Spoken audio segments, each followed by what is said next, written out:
Shalom from Jerusalem. My name is Albert Wexner. I'm the director of Jerusalem Prayer Breakfast, and I'm at our office in Jerusalem with Answers for Allies. Together with me is a great friend, William Koenig. You have been a White House correspondent for 20 plus years, 3 administrations, several books on Israel. I'm really happy to have you on this program, and I'm really happy, William, to have you as a friend. Thank you, Albert. We feel the same, and always a pleasure to be with you, whether it's in person or over the internet. So thank you. So, these last 72 days have been the worst tragedy for the Jewish people since the Holocaust. Really, I cannot recall anything so tragic happening to us. The war is raging. Our son is in the army. There is so much going on. We had a horrible, tragic incident 2 days ago with our own troops shooting the hostages by a mistake, and it's just pain unbearable.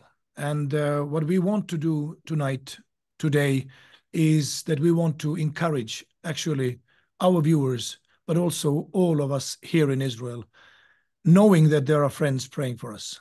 And I know that you are praying for us, William. Absolutely, Albert. Yeah, many of us here in America are. It's incredible. Just the support we're hearing for Israel through the Christian community, Jewish community in the United States, as well as around the world.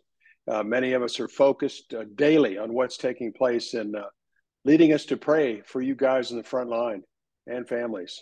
Thank you. And of course, you like nobody else, you are an expert on White House. So what you have been seeing lately, is nothing new. If you study the history, the US, UK, the US, Israel history throughout the years, it's the same pattern. But do you feel like we have now seen the White House cross a red line? Yeah, they're right at it. They go across it and they come back over on the other side. The Biden administration has been supportive in terms of military equipment, weaponry, support of Israel's right to defend themselves, especially in dealing with the horrific Hamas there in Gaza. So they have been very positive from that perspective. At the same time, their back channel discussions. Matter of fact, first of all, their policies have helped put a lot of money in Iran's pockets. Iran was hardly producing any oil, and they're up to about 3 million barrels a day, providing a tremendous amount of money coming into the country. I've heard there's even been some back channel money that's flowed out of Iraq to Iran over the last few months that benefited Iran. So they're on the stage helping Israel, but the same stage helping subsidize a lot of what we're seeing today. There's a lot more detail that we can touch on at a later date, Albert. But the main thing is they are doing what they can right now to support Israel, but at the same time pressuring Israel to bring this war to conclusion as quick as possible. And what we saw this week was the Biden administration, whether it was Biden or Sullivan there in Israel, talking about the inevitability of the Palestinian Authority being the ruler of Gaza.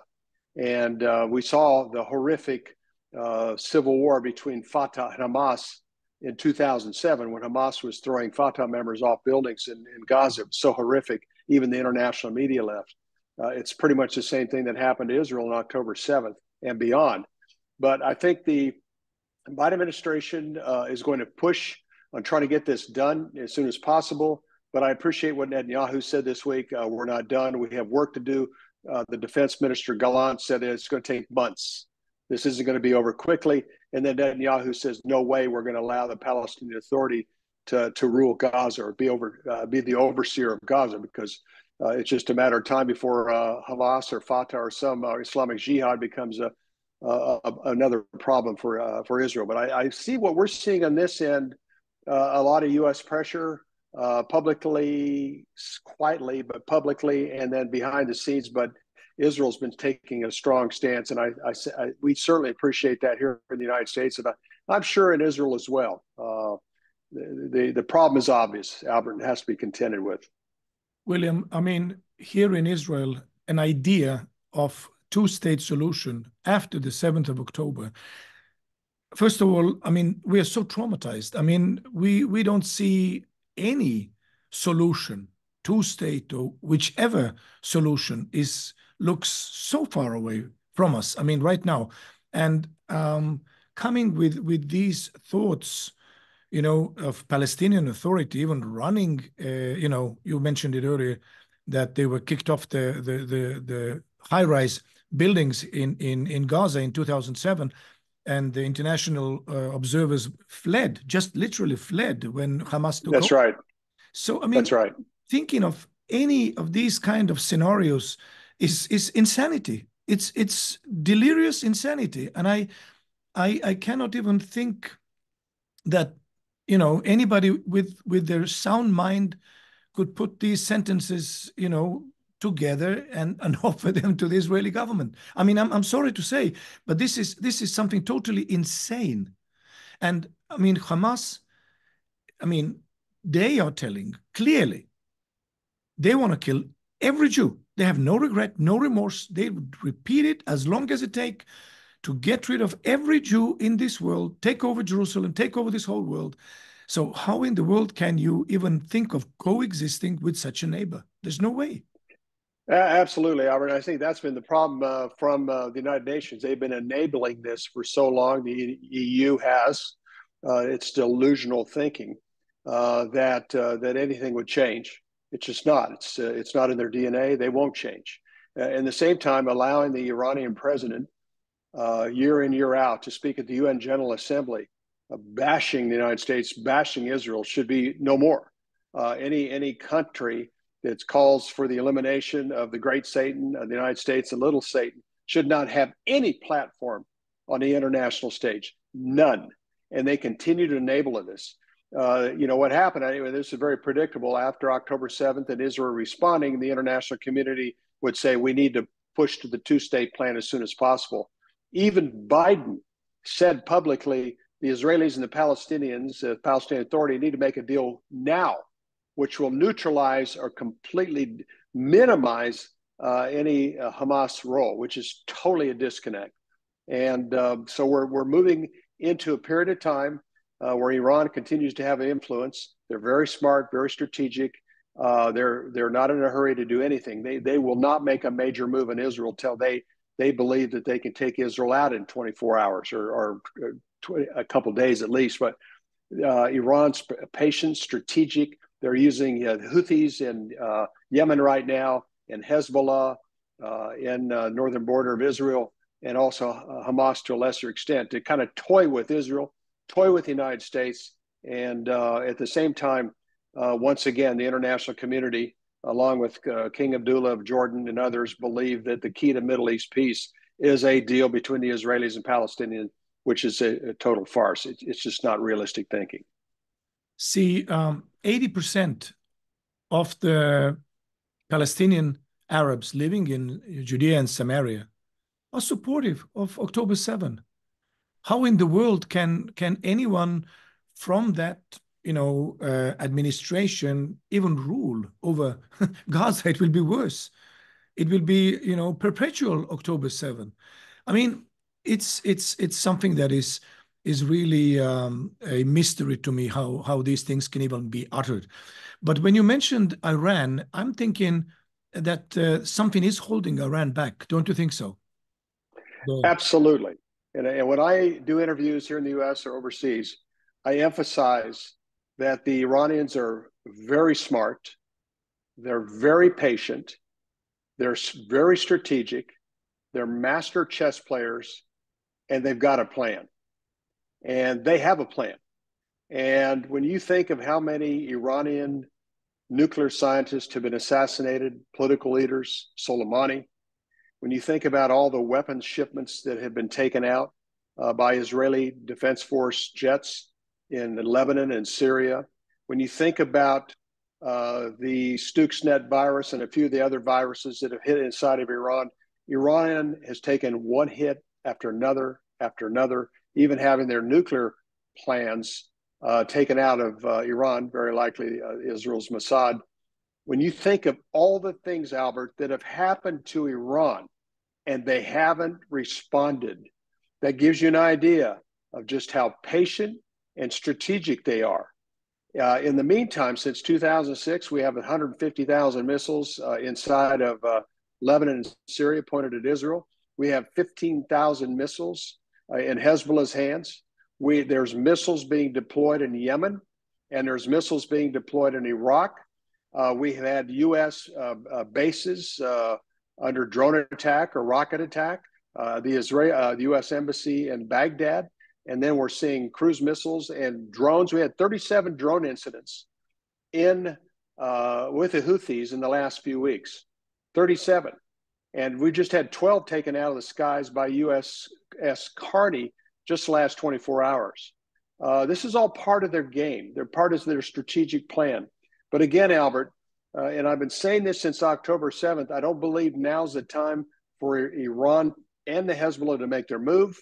There is a possibility something might happen with Hezbollah. As you've seen, Gallant meeting with the mayors of northern Israeli cities is we're going to push Hezbollah back further into Lebanon because we want them off the border. And Gallant and Israel's Defense Force is committed to securing those neighborhoods and communities on the northern border of Israel. So with all that said, Albert, Iran are masterful and strategic and patient, and they use a lot of Sunni blood. I mean, the fact that they're only 20% of Islam, Shiite Islam, the fact is a lot of their fighters have come from Afghanistan, Pakistan, and other parts of the Middle East are Sunnis.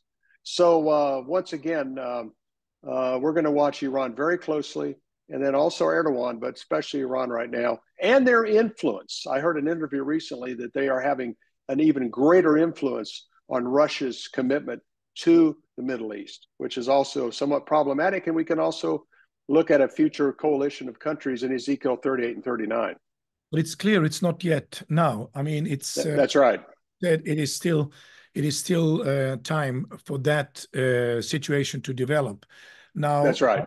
When you think about, of course, Iran, they have their nuclear ambitions, and I think this is the very, very power behind their patience. I mean, they know what they are cooking, and so they are getting ready to cross the nuclear threshold. Don't you think so? Absolutely. And some say they might be there already, and if not, they're going to get there soon, very soon. And you hear different. I guess the uranium enrichment needs to be over 80%. Possibly into 90%. I think they're right at that or already over that line. But I think what's important here, and what we watch very closely is the prophecy of Jeremiah 49, 34 through 39. When Elam, which is modern day Persia, will be devastated. And most of the nuclear weapons are in the southern part of the country. So myself and a couple other that follow that scripture very closely, Jeremiah 49, 34 through 39, looks at an eventual attack by Israel, possibly with the United States, but definitely Israel, taking out those nuclear weapon programs in the southern part of Iran. And also, if you look, I think it's 49:38, the gospel, God setting up his throne inside of Iran will happen. And I know Iran Alive and others are doing a lot of ministry work, sharing the gospel with the Persians inside of Iran. And it looks like when that happens, that devastation happens, and I believe we could see that very soon, then that will draw many more people to Yeshua within Iran. And it will be a devastating hit to Iran. And also, whenever Ezekiel 38, 39 does fall in place, they will not be the power. They will not be the nuclear power because of the Jeremiah 49 conflict. And we're watching that very closely, Albert. Well, it's very, very interesting. Of course, we see how these scriptures are making a lot of sense, and of course, they bring a lot of comfort when you study, because you realize that Israel is forever. I mean, Jeremiah 31 is very clear. I mean, as long as there is sun and moon and stars in the sky, Israel is a nation before God, and nothing can take out Israel from being a nation before God. Nevertheless, I mean, when we are in these troublous times, I mean, there is a tremendous, personal human toll on all of us. I mean, one day of this wartime effort costs us $1 billion. So 100 days like this and Israeli economy, well, I mean, this is our annual budget, 100 days of $1 billion budget. That's what it is. For 400 billion shekels, that's about the equivalent of 100 billion US dollars. And I think that Israel is in a very, very difficult situation in one way. But again, I personally feel, and I have this sensation that we will end up being in a better position than we were before October 7th. Absolutely, Albert. It's galvanized the country. I know there was a tremendous amount of division within Israel over the judicial reform, a lot of tension between the secular and the Orthodox, and just the whole division within Israel was very significant. October 7 has brought a lot of Israelis together. Even some of the peace activists now are saying, oh my gosh, we had no idea Hamas was this brutal. Well, I don't know how they've missed it over the years, but it has created a situation. I think what's so different now, Albert, I remember when the Dear Fogel family was slaughtered in their home in Itamar many years ago. I remember that was so horrific. It was, the Israelis were appalled, and it was so sad. It was like a gut punch. And I think with Israel's supporters all over the world, Christians, especially in the United States that I was aware of, that incident of the Itamar family, or the Fogel family being slaughtered in their home in Itamar, was just horrific. It was appalling. It was horrendous. But this issue of October 7th is 1,200 individuals and families and a nation that's been impacted. It's so much more significant. It's finally at that point as we got to quit appeasing Hamas and the international community to the extent of backing out of these wars or stopping these wars through ceasefire agreement and just eliminate the problem. I mean, it's something that has to be dealt with, or there'll be more and more of these horrific incidents. And I thought it was so interesting on September 22nd, Benjamin Netanyahu was at the UN General Assembly speaking of a whole new day of peace. The Biden brokered Israel-Saudi deal, a new time of peace. Crown Prince Salman was talking about in international interviews and interviews in the United States of a new day of peace and a new era. But I'll never forget that. September 22nd, at the UN, Netanyahu was so positive. This is a new day of peace. This is a new day for the Middle East. And then 2 weeks later in a day, we have this happen. So I think we have a sovereign God. The God of Israel is the protector and keeper of Israel.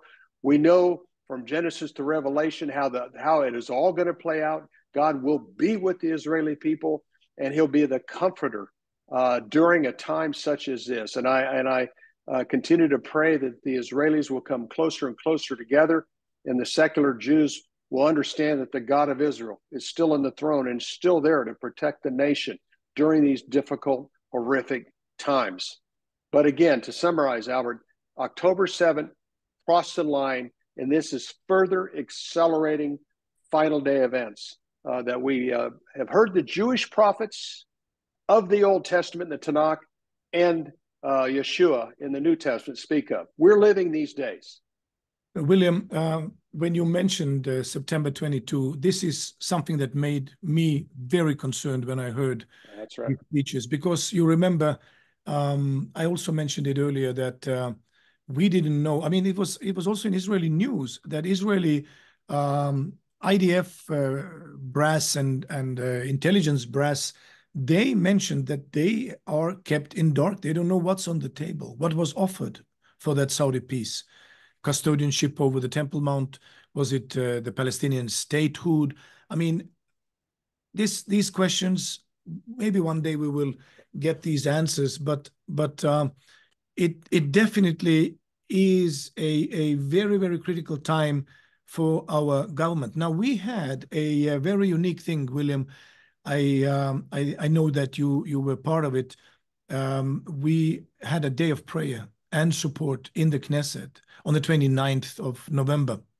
And this event also inspired other similar events. And they had a event in the Italian Senate inspired by the Day of Support and Prayer in the Knesset. And I'm really dreaming about a day in United States Congress, a day of prayer for Israel. How can we get there, William? What is your take on this, and how should we proceed? Yeah, Albert, your event that you had a very significant role in bringing that together was powerful. It was on websites all across America and around the world. It was a very powerful event. The speakers were anointed. It was from the Lord. It was a powerful, powerful event.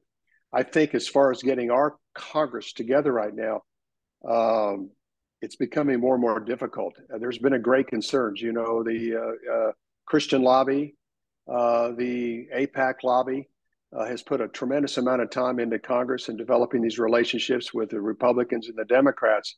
But we have more and more Democrats that are sliding away from being fully supportive of Israel.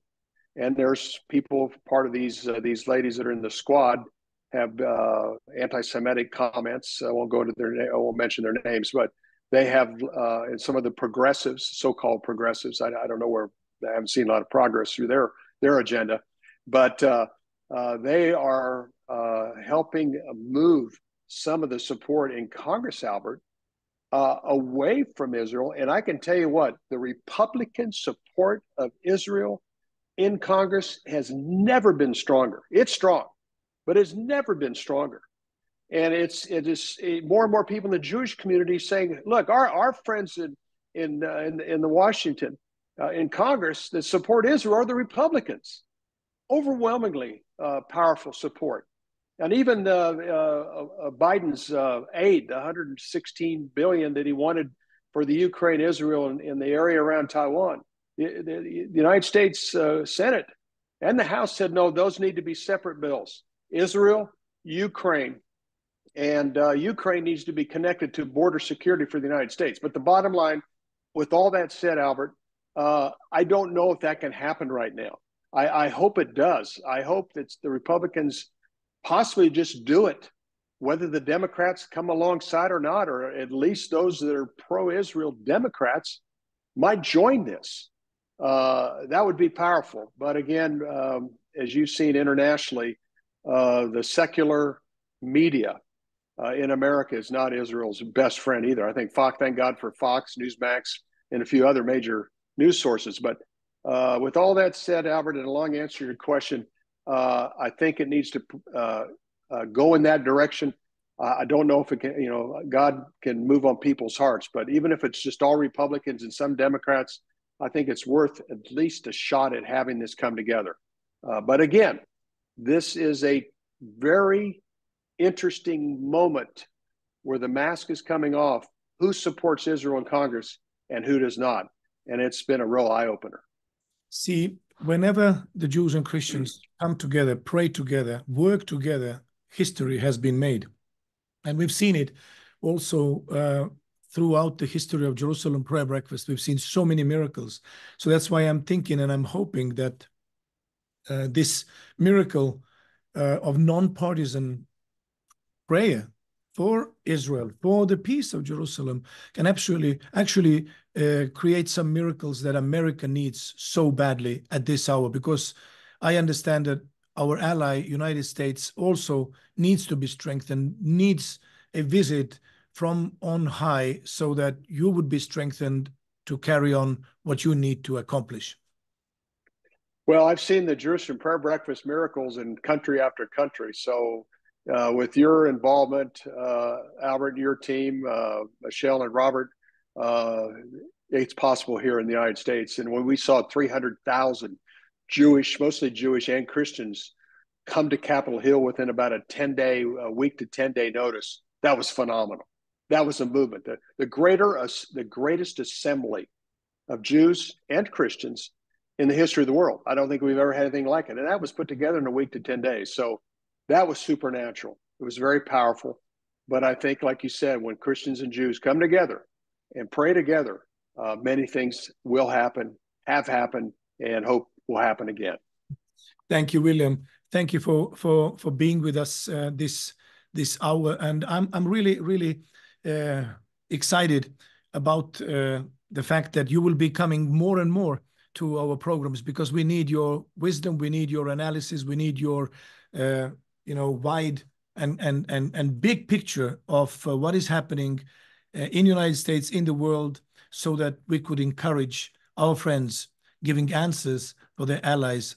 And of course, we are praying for the peace of Jerusalem, remembering that those who love Jerusalem will prosper.